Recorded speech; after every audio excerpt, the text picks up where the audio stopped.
What's going on, everybody, and welcome to another trading analytics video. So SPY caught a major bounce heading into Friday's trading session, and we look to retest all-time highs and establish a new set of all-time highs heading into next week. As you can see here, looking at the trend line on the daily chart, you got a nice triple double bottom bounce with a higher low trend, basically showing three consecutive bottom high bounces into a new all-time high category.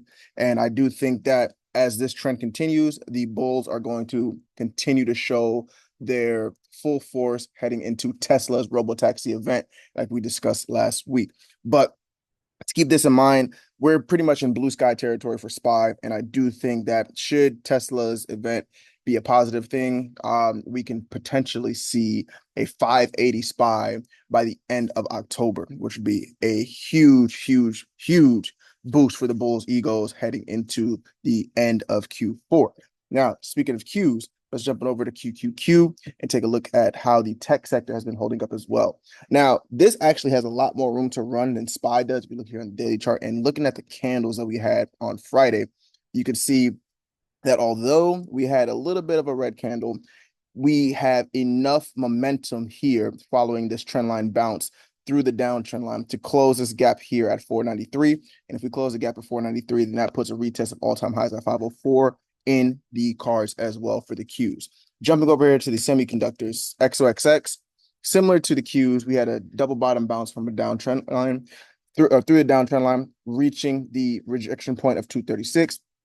And I think we have so much room to run on the chips, partially because names like NVIDIA and AMD were down bad last week and the week before. But with AMD catching a huge rally recently, you could see a huge push towards the backfill at 255 on XXX, which would represent a nice boon for the AI names as the sector goes on. Now, while the market has been full of uncertainty over in our Discord server, we've been absolutely killing it with multi-baggers all week long.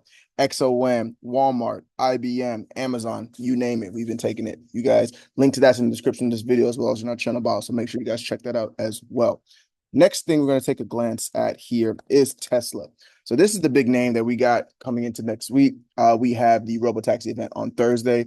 And with this, we rejected from the 2023 rejection level, which I've been talking about extensively over on our server, over on our YouTube channel. But one thing I mentioned on our previous video that I dropped on Wednesday, I said Tesla bulls are ready to explode. And what happened? Tesla jumped $9 from that post.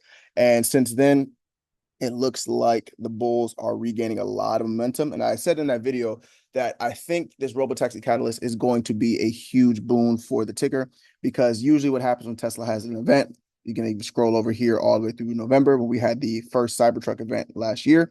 We had almost the exact same setup, but you can see pretty clearly if you look at the line chart where we're currently at. We had a spike, retrace, the event happened, we spiked all the way up, and then we had a nice little bit of a rally. Same thing here, spike, retrace, and now we're going to look to rally to get near those end of 2023 rejection levels again. And I think if the robotaxi event is a huge success and Elon doesn't say anything crazy, then Tesla could break through that resistance point at 263, look to close this gap here at 290, and then from there we can get back on pace to look to test all-time highs on this ticker. Finally, I want to take a look at everybody's favorite commodity, that is Bitcoin. So taking a look at Bitcoin here, you can see that we had a heavy rejection from 65,000, but I had key support level at 60,000. And look where we bounced from, 60,000, which was the neckline of this inverted head and shoulders from the earlier part of September. And I do think usually when this happens, we will see a bit of a spike to establish a new high from our previous rejection point. So I think with this, it puts a nice target on the back for Bitcoin bulls to get back to 68,000 on this on the asset. And that presents itself a few trade opportunities, which I do think would be pretty important for Bitcoin related names. You have Coinbase, you have Mara, you have Riot, and of course you have MSTR. So I think those names are going to be on heavy watch for me next week, just due to the fact that Bitcoin is looking to establish itself with another bull breakout based off of how this chart pattern looks off of this inverted head and shoulders neckline retest. But that's what I got for you guys today. You guys have a great weekend. I'm Trade Runner. This is Trading Analytics. Link to our Discord in the description of this video, as well as in our channel bio. And we'll see you in the next one. Thanks.